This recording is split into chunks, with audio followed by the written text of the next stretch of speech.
BBC বাংলার সান্ধ্য অধিবেশন প্রবাহতে আপনাদের স্বাগত। আজ আপনাদের সাথে লন্ডন স্টুডিও থেকে আছি মানসী বড়ুয়া।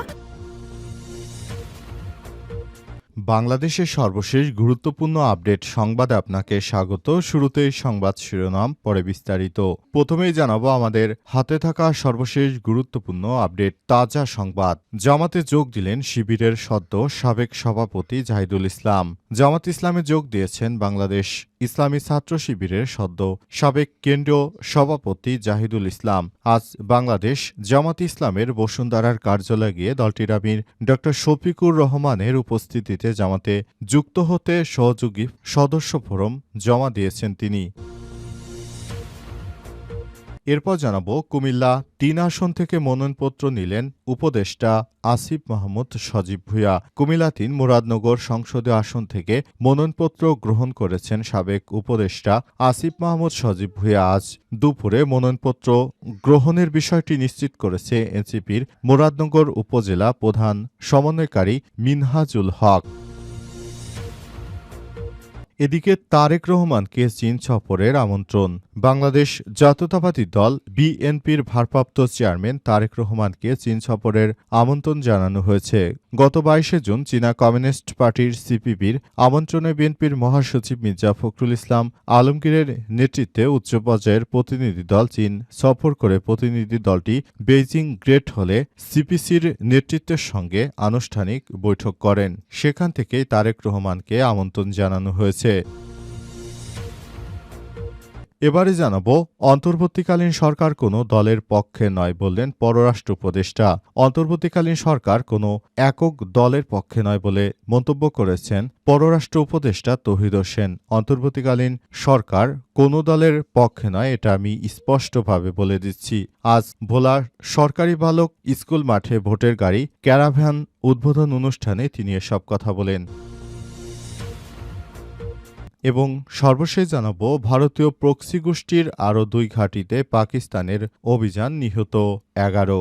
ভারতীয় প্রক্সি গোষ্ঠীর আরও ২টি ঘাঁটিতে অভিযান চালিয়েছে অন্তত ১১ জন সন্ত্রাসীকে হত্যা করেছে পাকিস্তান সেনাবাহিনী। পাকিস্তানের সামরিক বাহিনীর গণমাধ্যম শাখা আইএসপিআর এই তথ্য জানিয়েছে খবর ডনের। প্রিয় দর্শক, এতক্ষণ শুনছিলেন সংবাদ শিরোনাম, এবারে বিস্তারিত। তবে তার আগে বন্ধুরা, অনুরোধ থাকবে এই সংবাদটিতে একটি লাইক দিন। এই চ্যানেলে আপনি নতুন হয়ে থাকলে আমাদের সংবাদটি দেখতে দেখতে চ্যানেলটি সাবস্ক্রাইব করে রাখুন। কমেন্ট করে বন্ধুরা আপনার মূল্যবান মতামত জানিয়ে দিন আপনি বিশ্বের কোন দেশ থেকে বা বাংলাদেশের কোন স্থান থেকে আমাদের সংবাদটি দেখছেন এবং শুনছেন। আর বন্ধুরা, সংবাদটি আপনার সোশ্যাল মিডিয়া ফেসবুকে শেয়ার করে বন্ধুদেরও দেখার সুযোগ করে দিন। গাজা যুদ্ধে আপনি যদি নিরীহ ফিলিস্তিনিদের ভালোবেসে থাকেন, কমেন্টে ইয়েস লিখে বিশ্ববাসীকে জানিয়ে দিন। এবারে বিস্তারিত। জামাতে যোগ দিলেন শিবিরের সদ্য সাবেক সভাপতি জাহিদুল ইসলাম।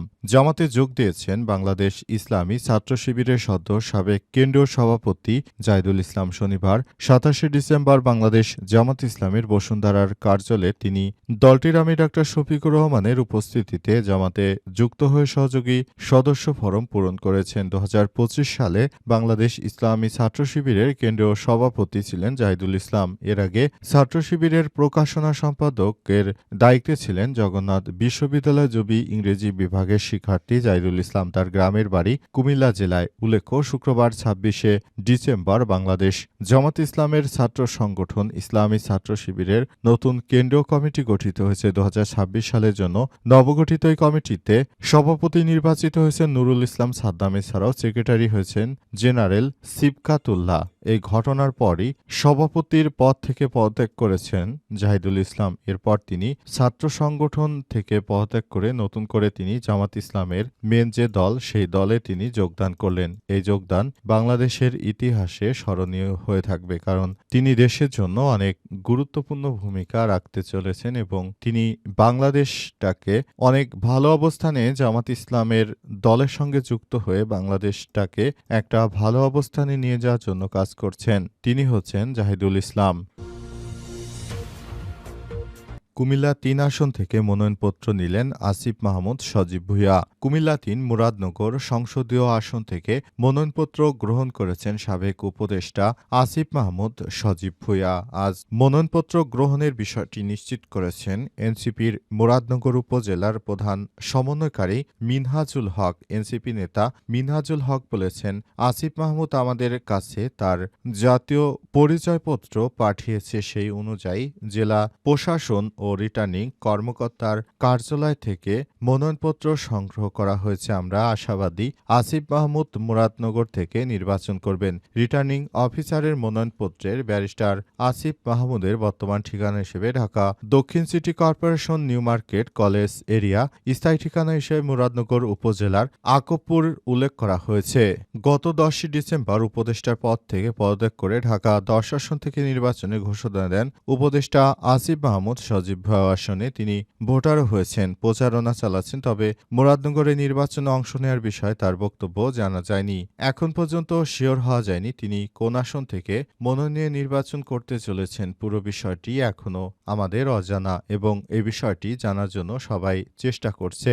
উপদেষ্টা আসিফ মাহমুদ সজীব ভূঁইয়া তিনি বাংলাদেশের জন্য অনেক বেশি দায়িত্বশীল ভূমিকা রেখেছেন। শিক্ষার্থীদের নিয়ে তিনি আন্দোলন সংগ্রাম করে শেখ হাসিনা স্বৈরাচারের পতনে তার সবথেকে বড় ভূমিকা রয়েছে এবং তিনি স্বৈরাচার পতনে এক দফার ঘোষক ছিলেন। সেদিন উপদেষ্টা আসিফ মাহমুদ সজীব ভূঁইয়া তিনি এক দফা ডাক দিলে সারা দেশ থেকে অসংখ্য মানুষ এসে এই কর্মসূচিতে ঝাঁপিয়ে পড়ে এবং পুরো বাংলাদেশটাকে নতুন করে সবকিছু ঠিকঠাক করার ব্যাপারটি নিয়ে কাজ করতে থাকে। তারেক রহমানকে চীন সফরের আমন্ত্রণ।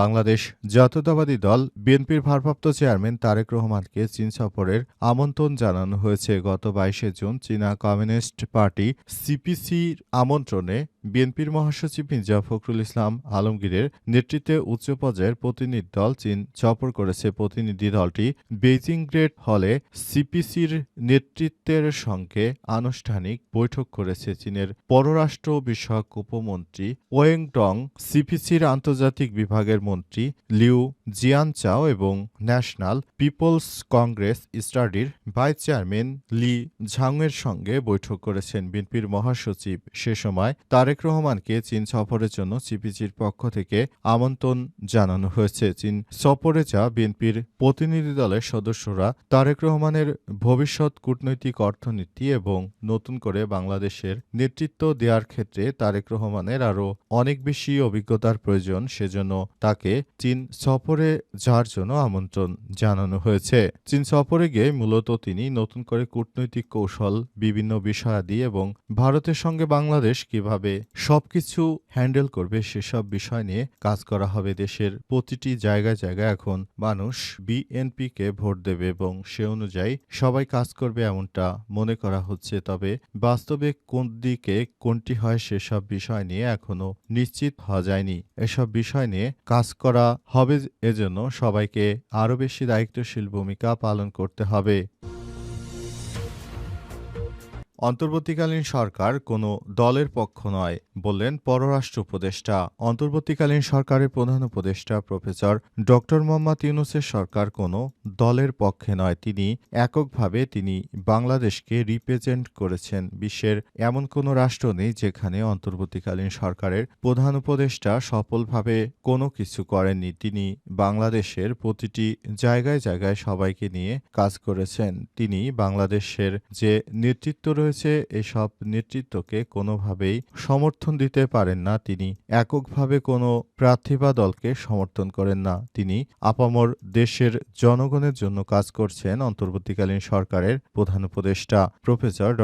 মোহাম্মদ ইউনূস। নতুন বাংলাদেশ গড়ে তোলার জন্য সরকার সবথেকে বড় ভূমিকা রাখছে এবং দেশের প্রতিটি জায়গায় জায়গায় তিনি দেশটাকে সুন্দরভাবে রিপ্রেজেন্ট করার চেষ্টা করছেন। দেশের মানুষ তার প্রতি এতটাই মুগ্ধ হয়েছে যে তার মতো সরকার এমন বাংলাদেশে খুব কমই এসেছে। তাই অন্তর্বর্তীকালীন সরকার দেশের মানুষের হয়ে কাজ করতে চান। তিনি কখনোই এদেশে কোনো একক ব্যক্তির নেতৃত্ব কিংবা একক কোনো দলকে কখনোই সমর্থন করেননি। তিনি বলেন, গণতন্ত্র ধারা অব্যাহত থাকুক, জনগণ যে দলকে ক্ষমতায় আনবে সে দলই ক্ষমতায় আসবে, সেজন্য সরকার জনগণের পাশে রয়েছে।